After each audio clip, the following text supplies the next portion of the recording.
네, 오늘 말씀은 세 단락으로 나누어져 있는데, 첫 번째 단락은 우리가 이제 종료주일이 되면 주로 이렇게 함께 공독하는 그런 예수님께서 예루살렘에 입성하는 장면입니다. 그 장면을 보면 예수님께서 갈릴리에서 예루살렘까지 이제 가시는 여정이 지금까지 이어져 왔는데, 그리고 그 중간에 예수님께서 내가 예루살렘으로 가면 인자가 예루살렘에 가서 고난을 받고 죽임을 당하고 제3일에 살아날 것이다. 이 말씀을 세 번 반복해서 이렇게 말씀하시면서 예루살렘까지 이르게 되셨습니다. 그래서 이제 오늘 21장에서 예루살렘에 가까이 왔습니다. 1절에 보면 그래서 감람산이 있는 그곳에 이르렀을 때에 예수님께서 제자들을 먼저 보내시면서 나귀와 나귀 새끼가 함께 매어 있을 것인데 그걸 보면 풀어서 내게로 끌고 오라. 그래서 예수님께서는 그 5절 말씀에 나오는 것처럼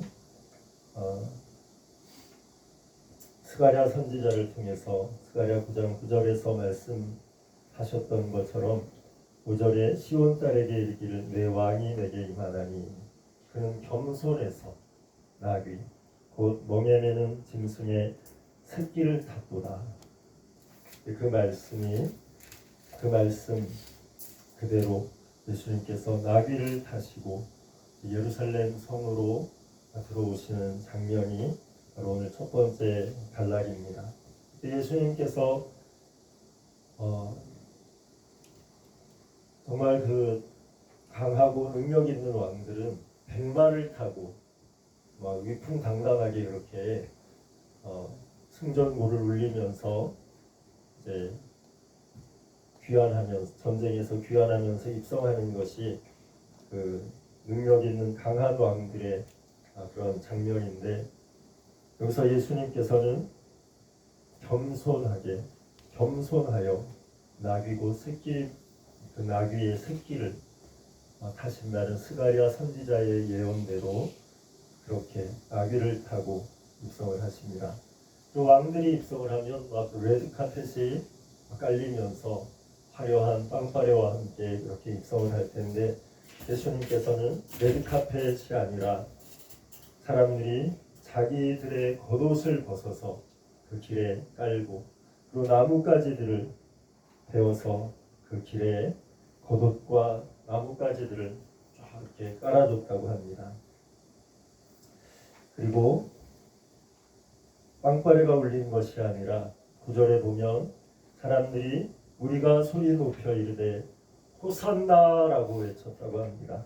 호산나는 구원하소서, 예수라는 이름, 호세아, 여호수아 이런 이름의 어원이 담긴 호시안나라는 그 외침을, 구원하소서 하는 그 외침을 외치면서 호산나 다윗의 자손이여 찬송하리로다, 주의 이름으로 오시는 이여 가장 높은 곳에서 호산나 하면서 예수님을 향해서 우리를 구원하여 주시옵소서 이렇게 외치면서 예수님을 맞이하는 그런 예수님께서 예루살렘에 들어가시는 이 과정이 바로 그 겉옷과 나뭇가지 위로 나귀 새끼를 타시고, 어떻게 보면 세상의 왕과 비교하면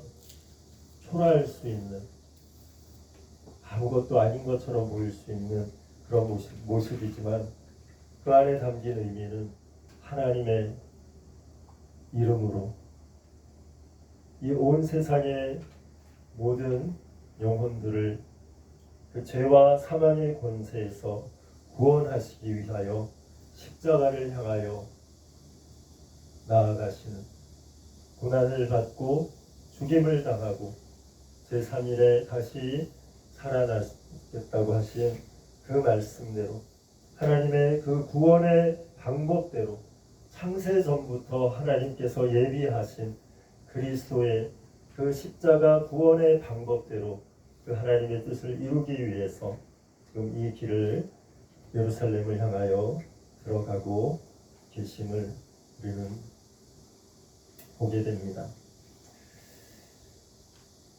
우리 예수님께서 예루살렘에 들어가셔서 어디로 가셨냐면 12절에 보면 성전에 들어가셨다고 합니다.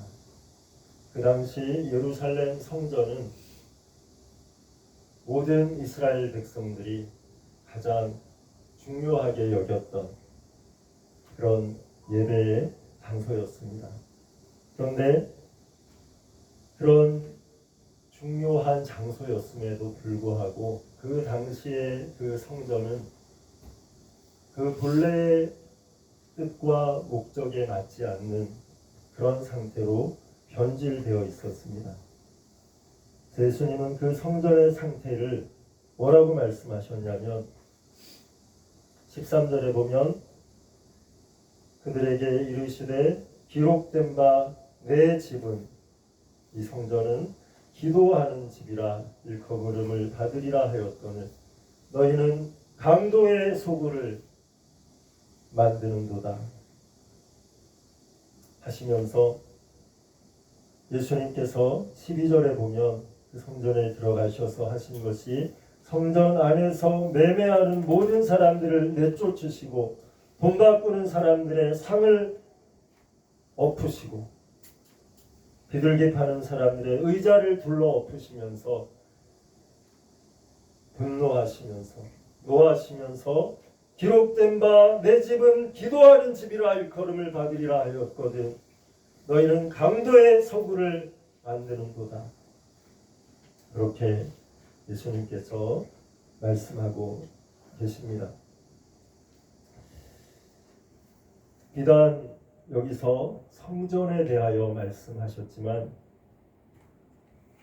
우리에게 지금 이 신약 시대에 와서 성전은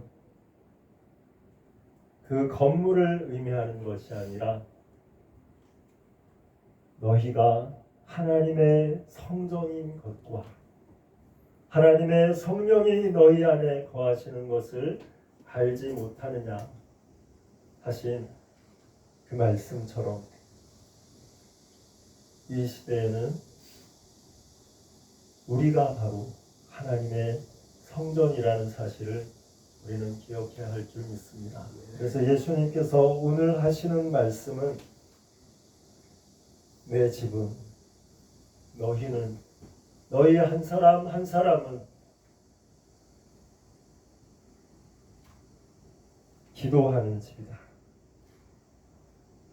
하나님과 교제하는 존재다. 나와 함께 교제하는, 나와 함께 동행하고 나와 함께 교통하는 그런 존재라는 그 사실을 우리에게 말씀하고 계신 줄 믿습니다. 우리는 인생이라는 선물을 받은 사람들입니다. 우리 옆 사람에게 한번 고백하겠습니다. 당신은 선물을 받은 사람입니다. 당신은 선물을 받은 사람입니다. 네, 그 선물은 바로 인생이라는 선물이고 우리의 생명이라는 존재를 하나님께 받은 모두에게 동일하게 주어져 있는 아침 일찍 나간 사람이나 저녁에 일 끝날 때 나간 사람이나 어떤 존재든지 동일하게 하나님께서 허락하신 그 생명이라는 선물, 인생이라는 선물이 신비로운 그 선물이 우리에게 동일하게 주어져 있습니다. 그 선물은 오늘 말씀 13절에 따라서 생각해 보면 그 우리의 인생의 선물, 우리 생명의 이 선물은 강도의 소굴로 사용될 수도 있고 하나님 앞에 하나님과 함께 교제하는 기도의 집으로 사용될 수 있음을 우리는 생각할 수 있습니다. 우리의 존재의 목적, 하나님께서 우리를 창조하신 그 목적은 우리가 하나님과 교제하는 존재로 살아가기 위해서 창조하신 줄 믿습니다. 이사야 43장 21절에 보면 이 백성은 내가 나를 위하여 지었나니 나의 찬송을 부르게 하려 하십니다. 우리의 존재의 이유와 목적은 하나님을 찬송하기 위해서, 하나님을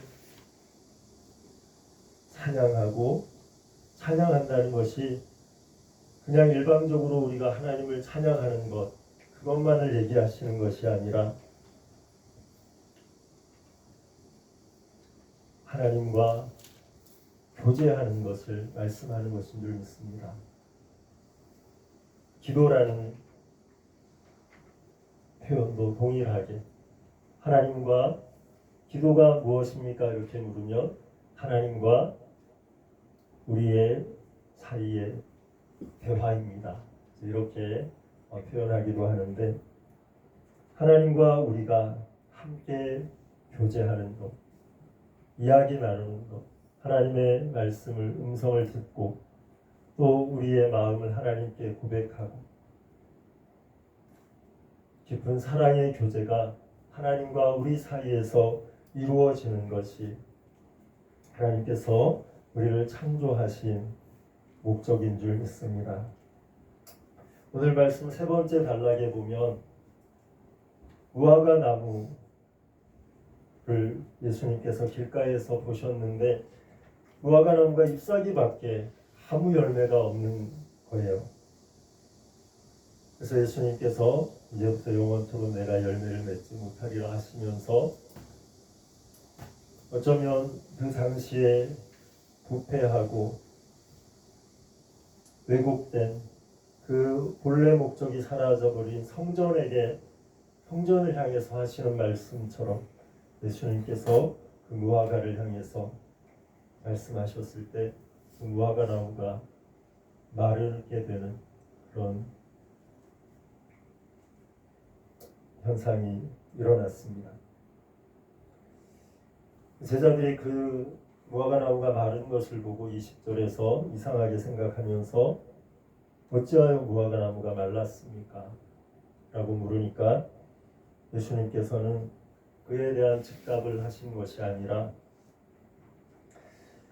이렇게 말씀하십니다. 21절에서 내가 진실로 너희에게 이르노니 만일 너희가 믿음이 있고 의심하지 아니하면 이 무화과 나무가 마르게 되는 이런 일만 할 것이 아니라 이 산더러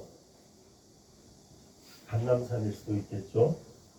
그 산더러 들려 바다에 던져져라 해도 그 일이 이루어질 것이다. 너희가 기도할 때 무엇든지 믿고 구하는 것은 다 받으리라.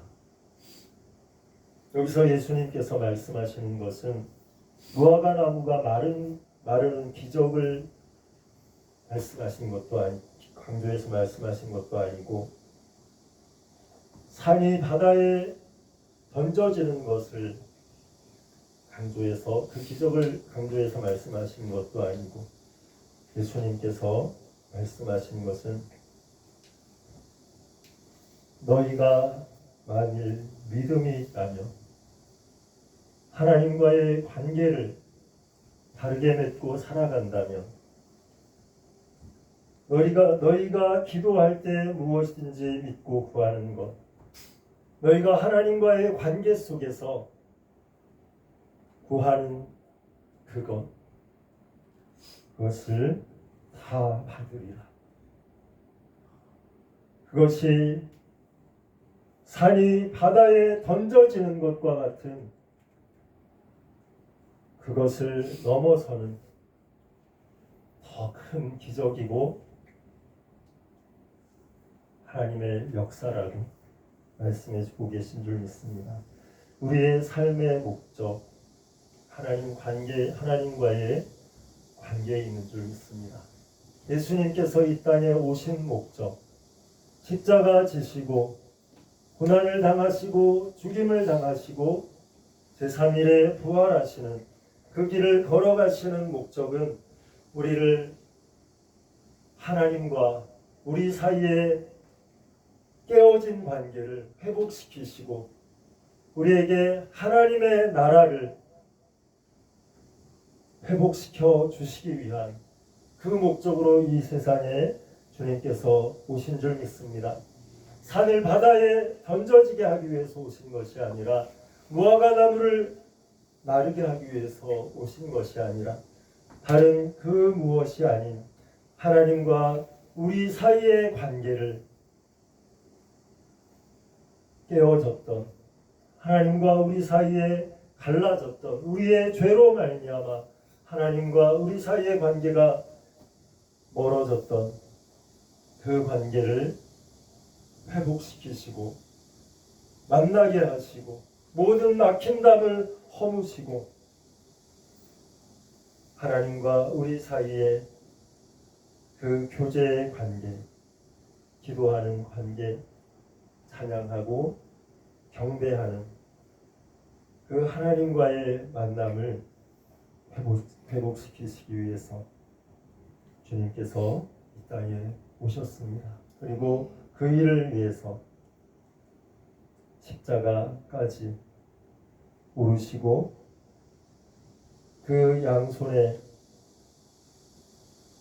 또 양발에 못이 박히시고 머리에 가시관을 찔리시고 창의 옆구리에 창을 찔리시면서 그 고난을 다 감당하신 후 죽임 당하시고 제3일에